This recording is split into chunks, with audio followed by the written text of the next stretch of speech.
اس کتاب کا اتارا جانا اللہ کی طرف سے ہے جو غالب ہے، حکمت والا ہے۔ اے پیغمبر، ہم نے یہ کتاب تمہاری طرف سچائی کے ساتھ نازل کی ہے، تو اللہ کی عبادت کرو، یعنی اس کی عبادت کو شرک سے خالص کر کے۔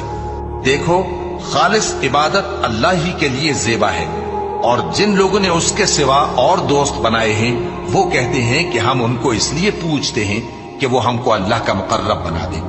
تو جن باتوں میں یہ اختلاف کرتے ہیں اللہ ان میں ان کا فیصلہ کر دے گا۔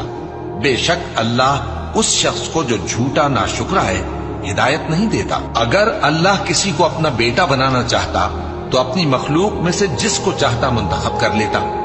وہ پاک ہے، وہی ہے اللہ جو اکیلا ہے، بڑا زبردست ہے۔